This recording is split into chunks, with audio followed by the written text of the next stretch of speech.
छात्रों नमस्कार। एनसीईआरटी गणित कक्षा 10वीं में आपका स्वागत है। आज से हम लोग अध्याय 8 यानी त्रिकोणमिति का परिचय शुरू कर रहे हैं। तो इसमें इस अध्याय को पढ़ने से पहले आपको कुछ महत्वपूर्ण बातों का ज्ञान होना आवश्यक है। तो आइए देख लेते हैं वो कौन कौन सी बातें हैं जिनके आधार पर हम इस अध्याय के प्रश्नों को हल करेंगे। और इसके साथ साथ जो कुछ बातें होंगी वो हम लोग क्वेश्चन के आते ही डिस्कस करेंगे और उनको ध्यान से समझेंगे, क्योंकि मेरा उद्देश्य आपका यहाँ पर टाइम खराब करना बिल्कुल भी नहीं है। हम लोग इसको इमीडिएटली पढ़ेंगे और उसी आधार पर आपको समझाऊंगा। तो आशा करता हूँ कि आप लोग इसमें बने रहेंगे और धीरे धीरे करके आपको सब बातें समझ में आने लगेंगी। थोड़ा टाइम ज़रूर लगेगा, लेकिन ये सभी बातें आपको धीरे धीरे करके आने लगेंगी, क्योंकि त्रिकोणमिति एक ऐसा अध्याय है जिसमें आपका यदि बेसिक क्लियर नहीं है तो आप इनको नहीं कर सकते। तो आइए जो कुछ महत्वपूर्ण बातें हैं इनको जान लेते हैं, और आपको केवल यही महत्वपूर्ण बातें जान लेनी है और इसी आधार पर आप इस अध्याय के प्रश्नों को करेंगे। तो चलिए समकोण त्रिभुज से स्टार्ट करते हैं। तो जान लेते हैं कि समकोण त्रिभुज क्या होता है। तो समकोण त्रिभुज की यदि बात की जाए तो एक ऐसा त्रिभुज जिसमें एक कोण 90 अंश का होता है उसे हम समकोण त्रिभुज कहेंगे, क्योंकि समकोण का मतलब 90 अंश होता है। तो आप यहाँ पर देख रहे हैं कि यहाँ पर एक जो कोण बना हुआ है ये 90 अंश का है। आप यहाँ पर देखिए, एक आधार पर एक खड़ी लाइन यदि खिंची हुई है तो उसे हम 90 अंश बोल सकते हैं। तो ये वाली भुजा जो है ये इस वाली भुजा पर लंब है। ये देखिए यहाँ पर, तो ये समकोण त्रिभुज है। तो समकोण त्रिभुज में कुछ बातें होती हैं, तो आइए एक एक करके इनको समझते हैं। सबसे पहली बात ये है कि यहाँ पर ये बन रहा है 90 अंश का कोण। यहाँ पर हम लिख सकते हैं 90 अंश। ये वाला जो कोण है ये 90 अंश का है। तो आपको पहली बात जो याद रखनी है वो ये है कि समकोण के सामने की भुजा हमेशा कर्ण होती है। चाहे आप किसी भी डायरेक्शन में त्रिभुज बना लीजिए, आपको पहली बात ये ध्यान रखनी है, समकोण के सामने की भुजा हमेशा कर्ण होती है। ये पहली बात हो चुकी है। इसके बाद दूसरी बात आपको ये भी ध्यान रखनी है कि थीटा के सामने की भुजा हमेशा लंब होती है। तो यहाँ पर क्वेश्चन ये उठता है कि यहाँ पर तो ये भी थीटा हो सकता है और ये भी थीटा हो सकता है, तो यहाँ पर हम लंब क्या बताएंगे। तो इसमें आपको एक बात ध्यान रखनी है, थीटा आप कोई भी कंडीशन में कोई भी एक थीटा लेंगे या क्वेश्चन में हमें वो थीटा दिया होगा। जैसे यदि हमने यहाँ पर अगर हम ये वाला थीटा ले लेते हैं तो थीटा के सामने की भुजा ये वाली लंब होगी। तो यदि हम इसको नाम दे दें ए बी सी, ये देखिए, तो यदि हम कोण बी, यदि हमें क्वेश्चन में बी थीटा दिया गया है, यहाँ पर बी कोण दिया गया है, तो हम ये वाला लंब लेंगे, और अगर हमें थीटा ये दिया गया है तो ये वाला लंब लेंगे। तो थीटा के सामने की भुजा हमेशा लंब होती है। अब यदि हम दूसरे चित्र में देखें तो इसको हम ABC नाम दे देते हैं। तो अब आपको बताना है कि इसमें कर्ण क्या है। तो अभी हम लोगों ने डिस्कस किया है कि समकोण के सामने की भुजा कर्ण होती है। तो यहाँ पर ये समकोण है तो इसके सामने ये वाली भुजा क्या हो जाएगी, कर्ण। तो ये हम लिखेंगे कर्ण। बाकी लंब क्या है, अगर ये थीटा है तो लंब ये है, और अगर ये थीटा है तो ये लंब है। तो आधार क्या होगा, तो अगर ये थीटा हम मान रहे हैं तो इसे हम लिखेंगे लंब, क्योंकि समकोण के सामने की भुजा कर्ण होती है और थीटा के सामने की भुजा लंब होती है। जब ये कर्ण हो गया है, ये लंब हो गया है, तो ये अपने आप क्या हो जाता है, आधार। तो आपको कर्ण और लंब का खास ध्यान रखना है। चलिए थोड़ा सा और समझ लेते हैं। इसके साथ में हमें कुछ त्रिकोणमितीय अनुपात ध्यान रखने हैं, जैसे sine theta, cos theta, tan theta, cosec theta, sec theta, cot theta. तो आप सबसे पहले तो इन्हें याद कर लेंगे, sine cos tan cosec sec cot, इसी क्रम में। फिर से देख लीजिए, sine cos tan cosec sec cot.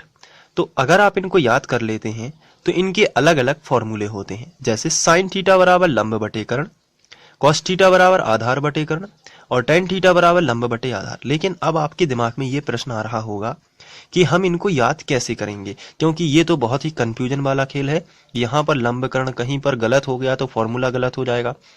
तो इसके लिए शायद आप लोगों को पता हो, या फिर यहाँ पर मैं आपको छोटी सी ट्रिक देने वाला हूँ जो यहाँ पर मैं लिख दूंगा, और इस हिसाब से आप इसको याद कर पाएंगे। तो फिलहाल आपको ये नोट कर लेना है, और इसके साथ साथ क्योंकि यहीं से त्रिकोणमिति की शुरुआत होती है और इन्हें हम त्रिकोणमितीय अनुपात बोलते हैं, जैसे लंब और कर्ण यदि है तो वो साइन में जाएगा, आधार बटे कर्ण है तो वो कॉस में जाएगा, लंब बटे आधार है तो वो टेन में जाएगा।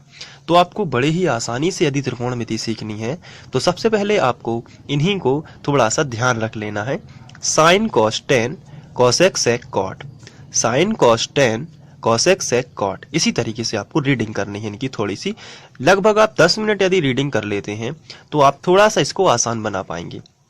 फिर इसके बाद मैं आपको ट्रिक बता रहा हूं तो उस आधार से आप इनके अनुपात ज्ञात कर लेंगे। चलिए चेक कर लेते हैं ट्रिक को। यहां पर आपको याद रखना है LAL बटे KKA, ये छोटी सी ट्रिक है। आप में से कुछ बच्चों को ये पता भी होगी, तो जिनको पता है तो बहुत अच्छी बात है। चलिए, और जिनको नहीं पता है वो इसको नोट कर लीजिए। जैसे LAL बटे KKA क्यों लिखा है इसको समझ लीजिए। जैसे ये पहला हम यहाँ पर बॉक्स बना लेते हैं। ये पहला जो बॉक्स है ये होगा साइन का बॉक्स, दूसरा जो बॉक्स होगा वो होगा कॉस का बॉक्स, और ये जो तीसरा है ये हो जाएगा टेन का बॉक्स। तो ऐसा क्यों किया है देखिए ध्यान से। साइन L बटे K आ रहा है, कॉस A बटे K आ रहा है, और टेन L बटे A। तो देखिए यहां पे साइन थीटा हो जाएगा लंब बटे कर्ण, तो लंब बटे कर्ण है ना। इसके बाद कॉस हो जाएगा आधार बटे कर्ण, देखिए आधार बटे कर्ण है, और टेन है लंब बटे आधार, दिया गया लंब बटे आधार। कितना सिंपल है ये।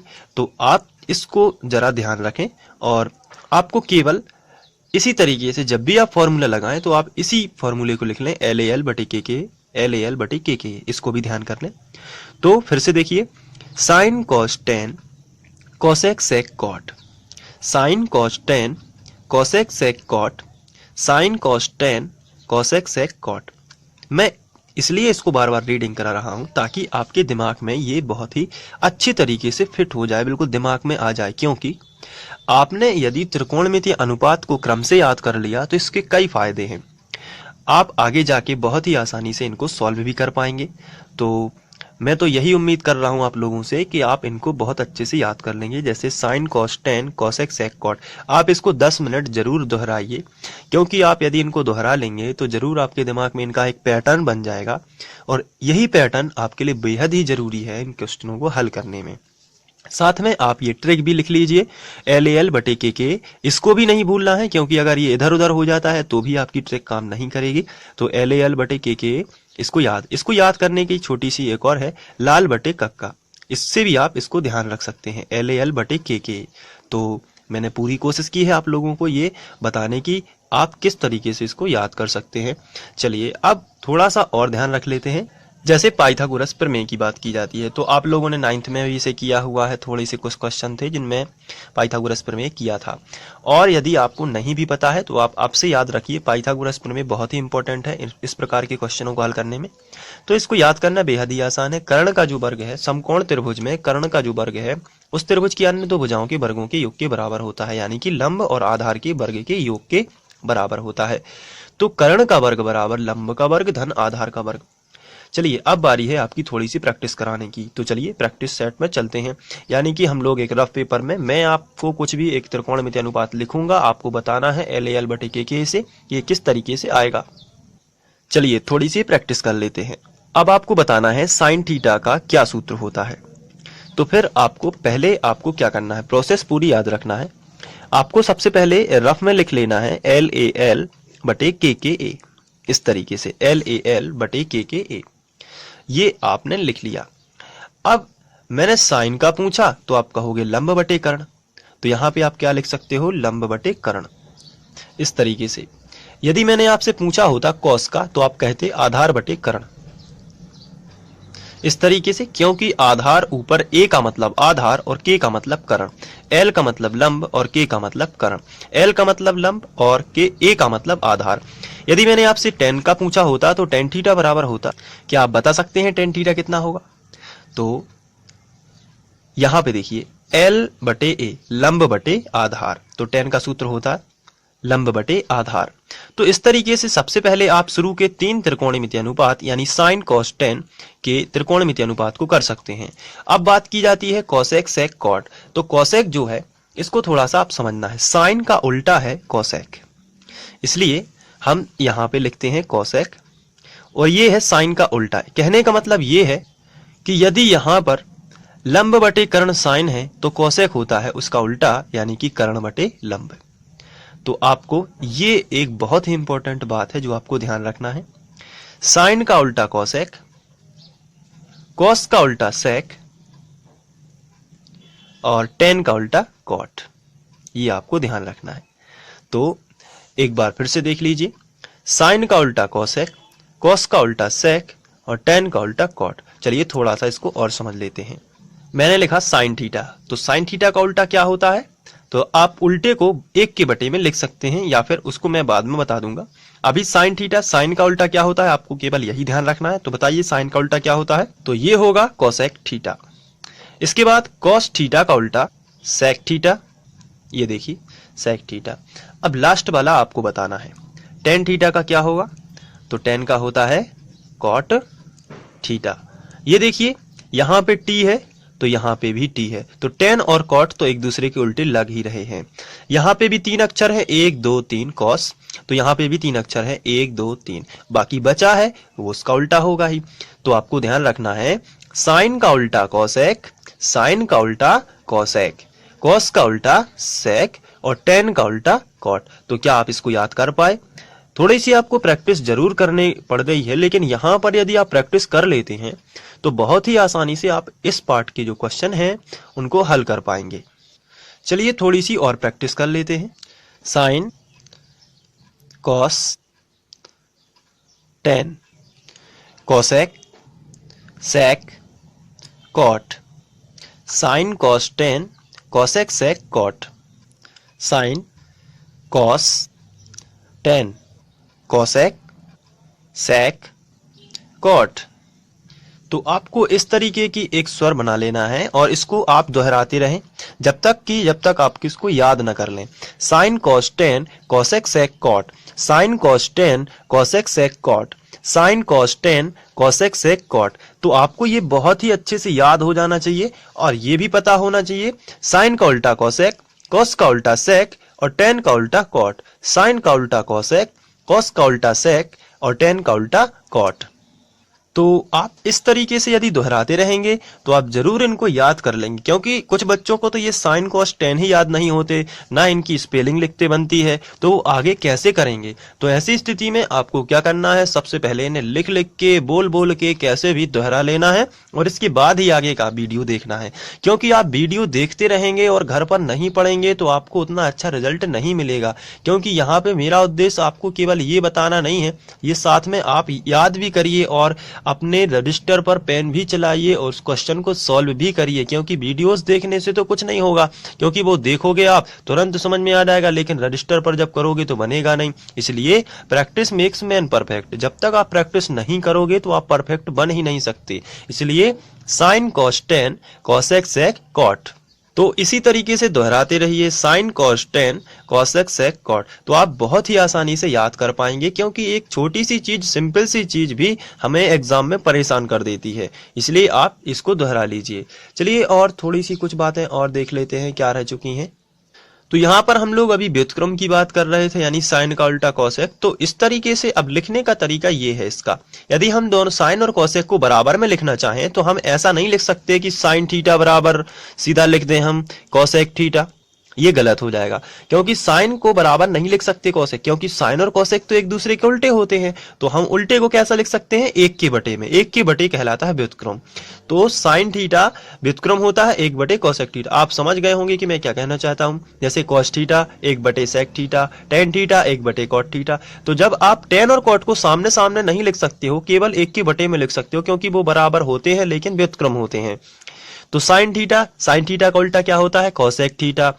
कॉस थीटा का उल्टा क्या होता है, सेक थीटा। और टेन थीटा का उल्टा क्या होता है, कॉट थीटा। तो साइन कॉस टेन और कोसेक सेक कॉट। इसके बाद हम लोग समकोण त्रिभुज में कर्ण और लंब की कैसे पहचान करेंगे इसको भी देख लेते हैं। और आप इसको दोहराते रहिए, साइन कॉस टेन, इसको आप जरूर पढ़िए घर पर। यदि आप अच्छे अंक लाना चाहते हैं तो आपको मेहनत करनी ही पड़ेगी। चलिए थोड़ा सा और समझ लेते हैं हम कर्ण और लंब की पहचान कैसे करेंगे, क्योंकि अगर आपको कर्ण पता चल गया और आपको लंब पता चल गया तो आधार तो अपने आप ही पता चल जाता है, क्योंकि कभी कभी थीटा पर डिपेंड और हमेशा थीटा पर ही डिपेंड करता है आपका लंब। तो चलिए मैं आपको चित्र आकृतियों में बताता हूं कि किस तरीके से आप लंब और कर्ण डिसाइड करेंगे। जैसे आपके सामने ये चित्र है, अब आप देखेंगे कि इसमें हमने यहाँ पे एक सिंबल बनाया हुआ है। तो ये सिंबल है थीटा का, यानी कि कोई भी कोण यहाँ पर हो सकता है। यहाँ पर कोई थीटा दिया गया होगा और यहाँ पर ये समकोण तो बना ही रहेगा, क्योंकि ये समकोण त्रिभुज है। अब यहाँ पर सबसे पहले तो समकोण त्रिभुज के लिखने का तरीका ये है कि यदि आप लिख रहे हो कि जैसे समकोण त्रिभुज, आप ऐसा लिखोगे, जब आप क्वेश्चन को हल करोगे तो आप लिखोगे समकोण त्रिभुज, तो आप ऐसा लिखोगे ए बी सी। कहने का मतलब आप ये जो समकोण है ये आप बीच में बताओगे, ए बी सी, इस तरीके से। तो ये बिल्कुल करेक्ट लिखा है और एग्जाम में आपके कोई भी मार्क्स नहीं काट सकता, क्योंकि यहाँ पे ये बिल्कुल करेक्ट लिखा हुआ है समकोण त्रिभुज ए बी सी में। साथ में आपको ध्यान रखना है, अब इसमें आपको कर्ण और लंब पता करना है। तो ये देखिए ये है समकोण, तो हमेशा समकोण के सामने की भुजा क्या होती है? कर्ण। ये देखिए ये है कर्ण और ये थीटा है, तो ये लंब डिसाइड हो गया, तो ये हो गया लंब। अब यहां पर ये कर्ण है, ये लंब है, तो ये क्या हो जाएगा अपने आप? आधार। तो इस तरीके से हम लोग डिसाइड करेंगे कि कर्ण क्या है, लंब क्या है और आधार क्या है। बहुत ही सिंपल चीजें हैं, आप समझते बस जाइए। चलिए दूसरी आकृति लेते हैं।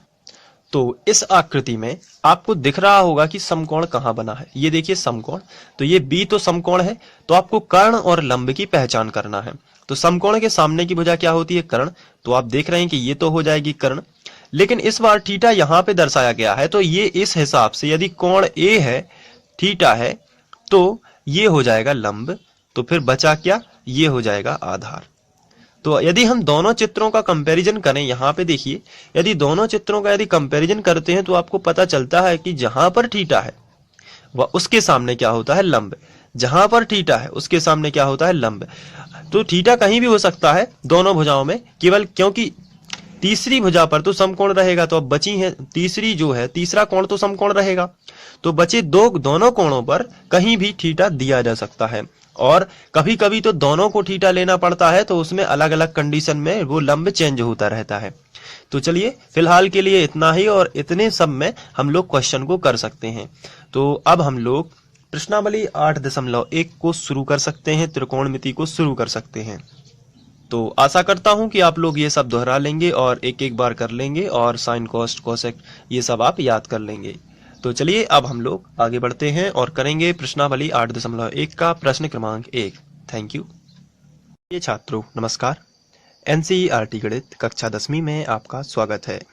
आज हम लोग त्रिकोणमितीय सारणी बनाना सीखेंगे और इसके बाद हम लोग प्रश्नावली 8.2 को शुरू करेंगे, क्योंकि उसमें हमें मान रखना होता है और हम सारणी के सभी मान याद नहीं कर सकते, या फिर याद भी कर सकते हैं तो उसमें आपका बहुत सारा टाइम चला जाएगा। लेकिन एक ट्रिक के साथ आप त्रिकोणमितीय सारणी बनाना सीख जाएंगे और एग्जाम हॉल में आप रफ पर इसे बना सकते हैं और इसके बाद इनके मान रख सकते हैं। तो इसके लिए आपको करना क्या है, सबसे पहले बात की जाए तो हम थोड़ा सारणी को अभी साइड में रख देते हैं और यहाँ पर स्टार्ट करते हैं। तो इसके लिए पहला स्टेप ये होता है कि हम सबके यहाँ से 0 से लेके स्टार्ट करना है, और 0 के बटे में हमें यहाँ पर 0, 1, 2, 3, 4, 0 से लेके 4 तक की गिनती लिखना है। उसके बाद सबके बटे में 4 कर देना है इस तरीके से, और सब पर अंडर रूट चढ़ा देना है। ये आपका पहला स्टेप है। तो ये पहला स्टेप आपको ध्यान रखना है। सबसे पहले 0 से 4 तक की संख्याएं लिखनी है, उसके बाद सबके बटे 4 कर देना है, उसके बाद सब पर वर्गमूल लगा देना है। अब हम इनके आंसर देख लेते हैं। 0 के बटे में कोई भी संख्या हो उसका आंसर 0 ही आएगा, और 0 का वर्गमूल 0 ही होता है। इसके बाद 1 का वर्गमूल 1 होता है और 4 का वर्गमूल 2 होता है, इस तरीके से। अब हम बात करेंगे यहाँ पर, तो 2 और 4 कैंसिल हो रहे हैं, तो 2 एकम 2 और 2 दूनी 4। तो यहाँ पर 1/2 है, अंडर रूट 1/2 कहलाएगा। 1 का वर्गमूल 1 ही होता है, लेकिन 2 का कोई वर्गमूल नहीं होता, इसलिए ये करनी 2 ही रहेगा, अंडर रूट 2 ही रहेगा। इसके बाद 3 का वर्गमूल कुछ भी नहीं होता, इसलिए अंडर रूट 3 ही रहेगा, लेकिन 4 का वर्गमूल होता है 2, तो यहाँ पर हम लिख देंगे 2। यहाँ पर 4 और 4 कैंसिल हो जाएंगे, यानी कि 1/1 आएगा, क्योंकि 4 एकम 4 और 4 एकम 4, यानी इसका उत्तर आएगा 1, और 1 का वर्गमूल 1 ही होता है। तो यहाँ पर हमें मान मिले हैं 0, 1/2, 1/√2, करनी 3/2 और यहाँ पर 1। तो ये जो मान मिले हैं, अब इनको हम सारणी में लिख सकते हैं। तो चलिए सबसे पहले हमें यहाँ से साइन के मान मिल चुके हैं, जो कि ऊपर दिखाए गए हैं, तो हम इनको लिख लेंगे। सबसे पहले 0, फिर यहाँ पे 1/2, फिर यहाँ पे 1/√2, फिर √3/2 और अंत में 1। ये मिला है हमें साइन का मान। जैसे ही आप साइन का मान प्राप्त कर लेते हैं, तो इसको उल्टे क्रम में यहाँ से लिखना स्टार्ट करेंगे, तो कॉस का बन जाएगा। जैसे यहाँ 1 लिखा है तो यहाँ पे लिखिए, इसका मान यहाँ पे लिखिए, ये सामने आ जाएगा, ये यहाँ पे पहुंच जाएगा और ये यहाँ पे पहुंच जाएगा, यानी उल्टे क्रम में आपको लिखना है। चलिए 1 लिख दिया है, इसके बाद हम इसे लिखेंगे, यानी कि √3/2। इसके बाद ये सामने सामने आ जाएगा, 1/√2। इसके बाद ये यहाँ पे पहुंच जाएगा 1/2 और ये 0 यहाँ पर आ जाएगा। तो ये हमने बना लिया कॉस। बहुत ही सिंपल था कॉस बनाना। साइन बनाना आपको मालूम है, 0 से 4 तक की संख्याएं लिखी हैं, उसके बटे 4 करके सभी पर अंडर रूट लगाना है, तो साइन के मान आ जाएंगे। और कॉस के मान, साइन को उल्टे तरफ से लिख देते हैं इस तरीके से, तो कॉस के मान आ जाते हैं। अब हमें tan का मान निकालना है, तो इसके बटे में ये कर दीजिए, इसके बटे में जब आप ये वाली संख्या करोगे तो इस वाले पे मान आ जाएगा, इसके बटे में ये करोगे तो ये आ जाएगा, इसके बटे में ये करोगे तो ये आ जाएगा। इसी तरीके से सबके बटे में करेंगे तो नीचे वाली संख्या या नीचे वाले खाने भी भर जाएंगे। चलिए स्टार्ट करते हैं। तो यहाँ पर हम रफ पेपर का यूज करेंगे और देखते हैं कितना आता है। सबसे पहले इसके बटे ये करेंगे, 0/1 किया तो 0 अंश में है, तो इसका आंसर 0 ही आएगा। तो 0/1 है। कभी भी आपको ध्यान रखना है, अगर बटे में 0 यहाँ पर लिखा है, यानी हर के रूप में 0 है, तो अनंत आएगा। अनंत इस तरीके से हम इसका साइन बनाते हैं, ये अनंत का साइन हो गया। और यदि आपको ऊपर 0 अंश में दिया गया है तो 0 ही आएगा। तो यहाँ पर जब हम 0/1 करेंगे तो इसका आंसर 0 ही आएगा यहाँ पर। अब यदि हम इसके बटे ये करेंगे तो देख लेते हैं क्या आएगा। हम कर रहे हैं 1/2 बटे करनी 3/2। तो ये बटे के बटे में लिखा है, इसलिए पलट जाएगा, इसलिए यहाँ पर हम इसको पलट देते हैं। जैसे 1/2 ऊपर का ज्यों का त्यों, नीचे वाली संख्या को पलटेंगे, √3/2 लिखा है तो ये 2/√3 हो जाएगा। ऊपर और नीचे का कैंसिल हो जाता है, तो 1/3 यहाँ पर हमें प्राप्त हो रहा है। तो हम जाके यहाँ पे लिखेंगे 1/3।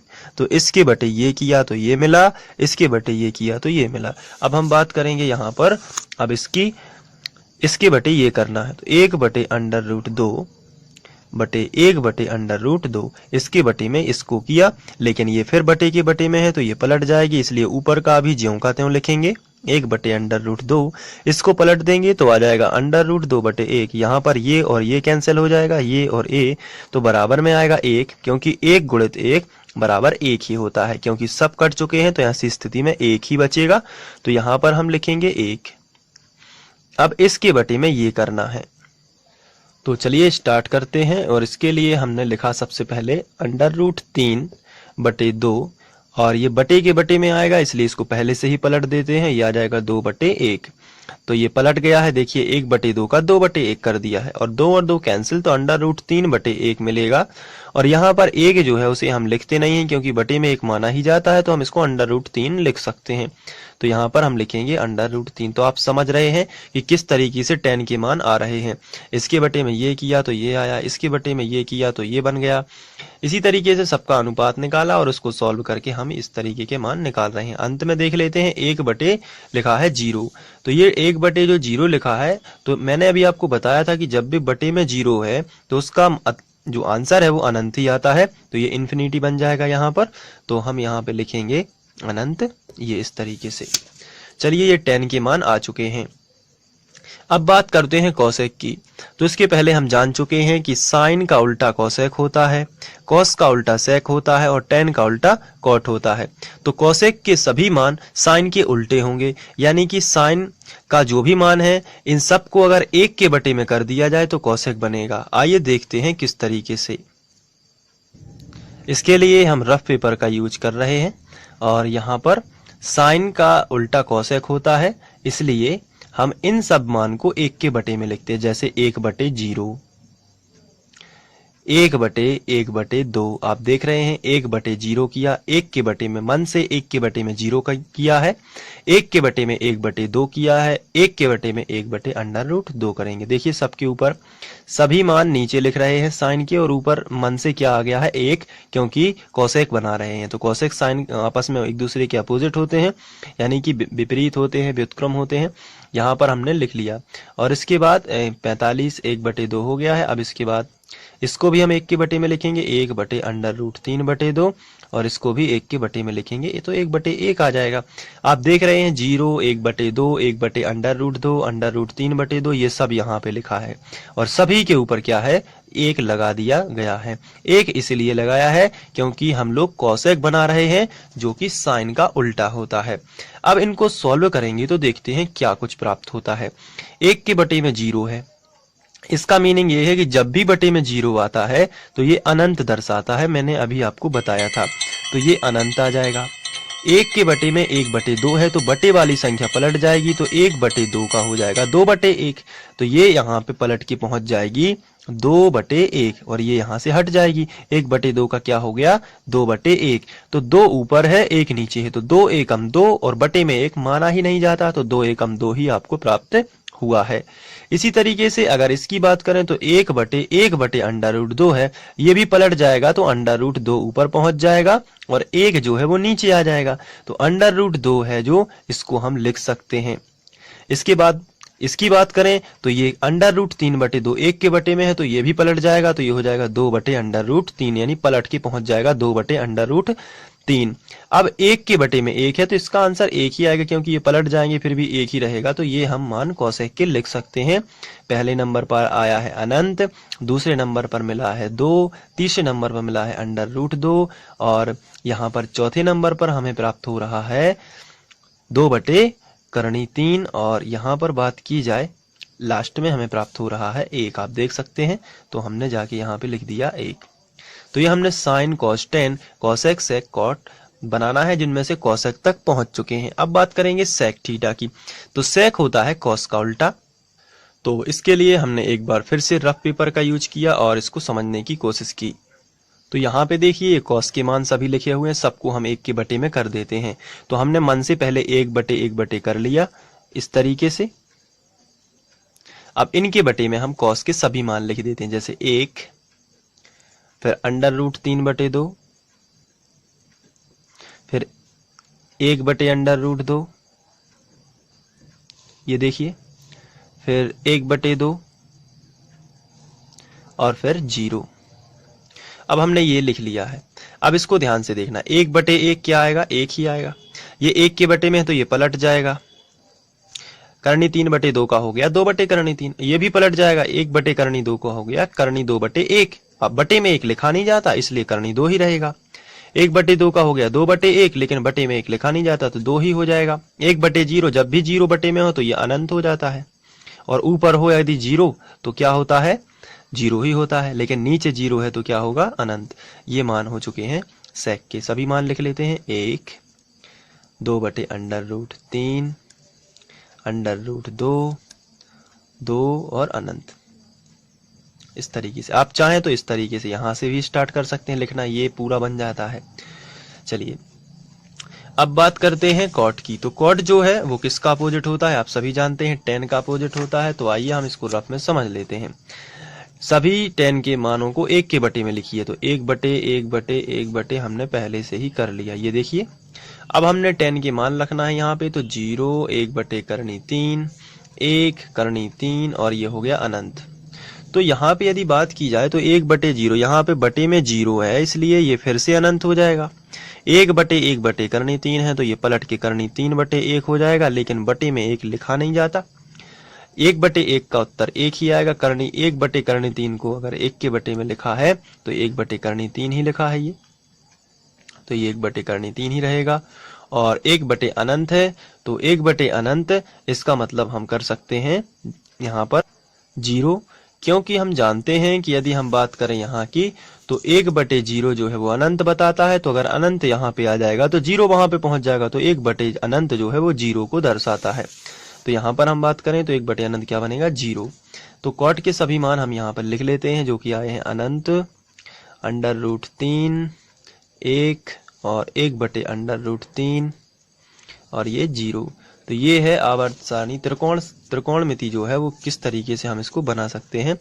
तो त्रिकोणमितीय सारणी बनाने का ये सिंपल सा तरीका है और आप इसको आसानी से बना सकते हैं। आप वीडियो को दोबारा देखकर भी इसको दोबारा से समझ सकते हैं और किस तरीके से इसको बनाना है, एक एक स्टेप आप फॉलो कीजिए और इसको 1-2 बार अपने आप से प्रयास कीजिए। आप तीसरे चौथे बार में इसको जरूर अच्छे से कर लेंगे, क्योंकि इसे समझने के लिए आपको प्रैक्टिस करने की भी ज़रूरत होती है, क्योंकि आप प्रैक्टिस करेंगे तो ये जल्दी से आ जाएगी। Thank you.